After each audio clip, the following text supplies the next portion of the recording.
what my work is motivated by.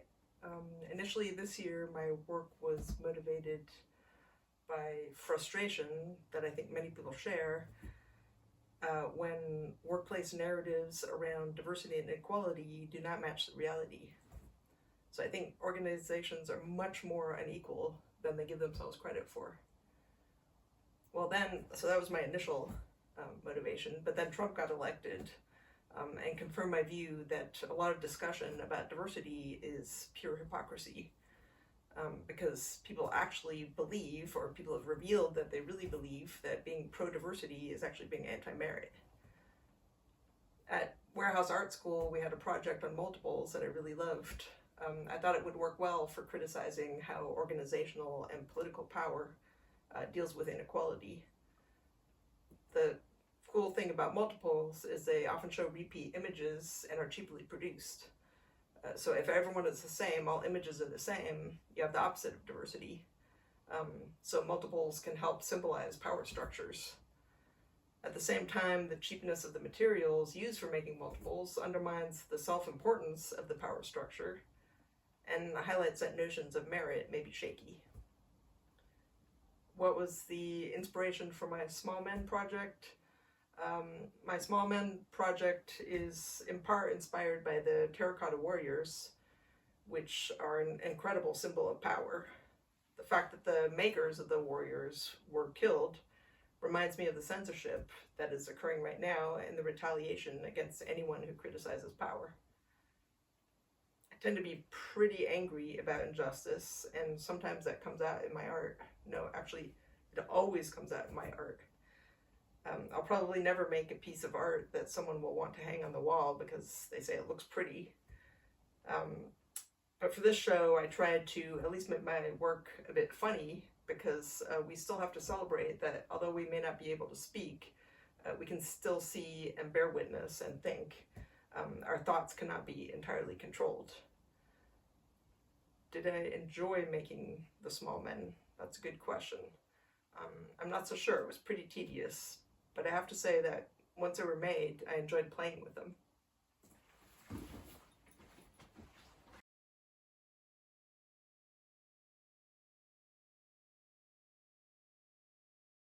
My work lives between the gallery wall and the street parade. It's playful, colorful, it's meant to be touched and felt.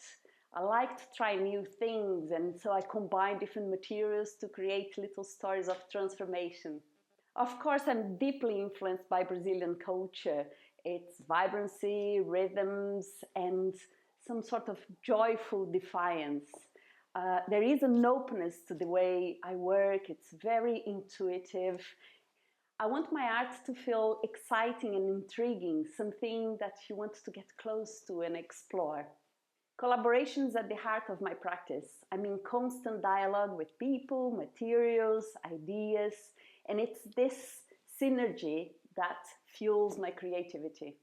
The main part of my work for the exhibition is this aura sculpture, which is made from donated clothes from friends and strangers, which I then woven with metal and paper pulp. I also created collaboration with Eduardo Silveira from Portugal, and we added music, which was a very important part of my research into awe and wonder.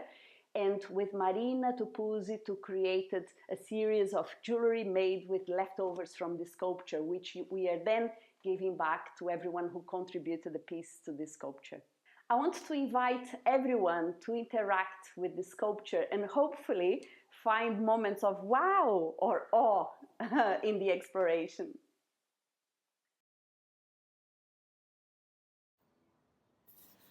Alison, what do you think is the core of your work? Of course, I find this an incredibly difficult answer, and I'm studying with the Warehouse Art School to try and find the answer. But provisionally, the core of my work is about making things.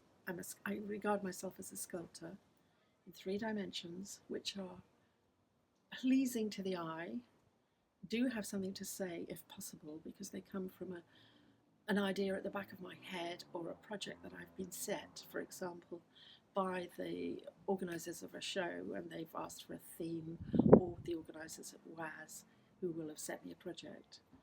And I'm happiest with that when I'm set a task. And I want it to usually have some humour in it, have some, maybe a visual pun, because I've been using that a lot. Certainly have colour, texture, not only be pleasing to the eye, but also to the sense of touch, because even if you don't touch some of my work, it does come over as touchable. If I can speak about one particular project, it would be the Stick project, which came out of a series of 26 texts which we were asked to gather together, and then set the task of putting them as a whole as a visual response. And I've had a lot of fun out of that. And I'm still gathering texts, but I now have 4 framed stick pictures which represent 104 texts, all of which I find amusing or self-improving, and I've loved every minute of that, unlike some of the other projects I've been set, which have called for great technical skill, and I don't enjoy that in the least.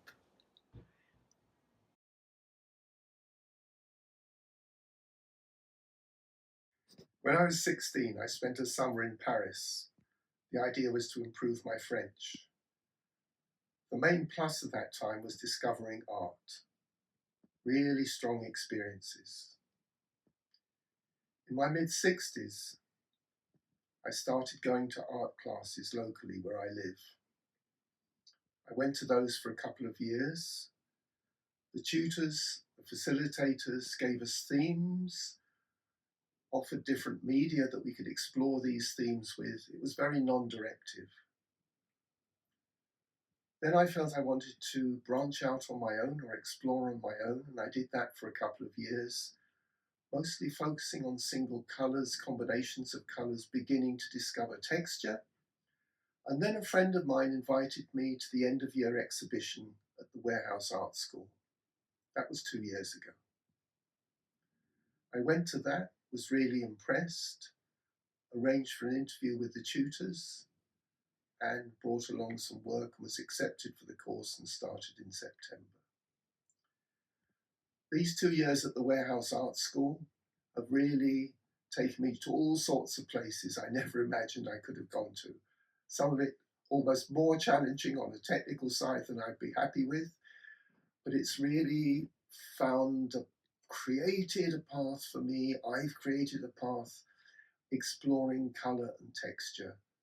And texture is really the focus that I've discovered, I'm exploring, and that will be the main area of the pieces that will be in the exhibition. I'm not sure yet quite what's going to be in the exhibition, but that will be the direction of it, with exploring focus and focusing on the texture of things.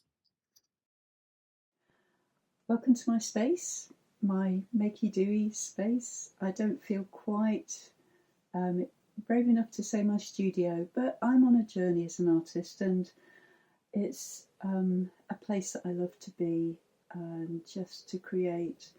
I've always had a creative itch to scratch, but my career was a speech and language therapy, and I'm finding now in my 2 years of being with Warehouse Art School how much that career as a speech and language therapist and communication really is informing my work.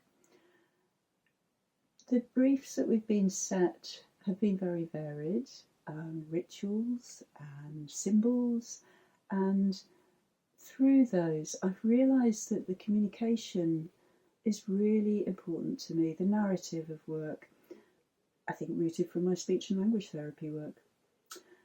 So here I'm using lots of different materials. I do love clay. I'm more sculptural than I am a painter. Wire, found objects, cements, bits and pieces, plastics. And that use of different materials I'm finding is really developing and exploring ideas further. So for my final piece within this journey with Warehouse Art School, I've really gone for stitch and fabrics, and I haven't used textiles in a big piece like this before. I've used muslin. Its fragility and softness has really tried to link in with the femininity of the women I want to talk about in this piece. The hands are really key to me, and expression of gesture and what it can say.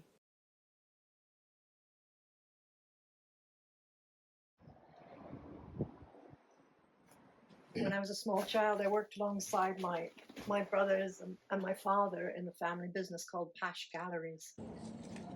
We all had a role in making art alongside my father, and he encouraged us to go in his workshop and play with materials to make things in our free time. It was this apprenticeship that fueled my lifelong love and enthusiasm for making art. My performances focus on creating living paper structures within an environment and then removing them from that environment. What's been really fascinating is the public's reaction to the work. People physically turn away from the performance. They avoid eye contact. They try not to get anywhere near me, and they'll choose routes around the area, try and escape the performance, really. I spend quite a bit of time seeking out the right place to perform, and I've been testing out different environments, both natural and manufactured. My next goal is to film over the course of 4 days in Gothenburg in Sweden. There are 31 affischeringstavlorna around the city, and these are public display boards intended to be used by performers, musicians, sporting clubs, artists.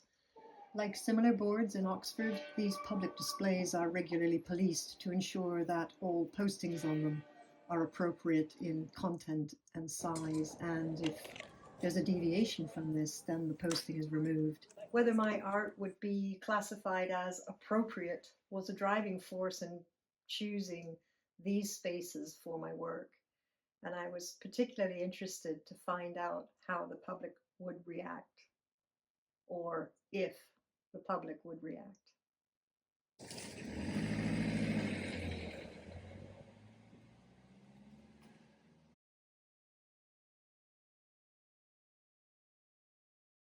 Two minutes to describe my art journey, so I'm going to set my timer.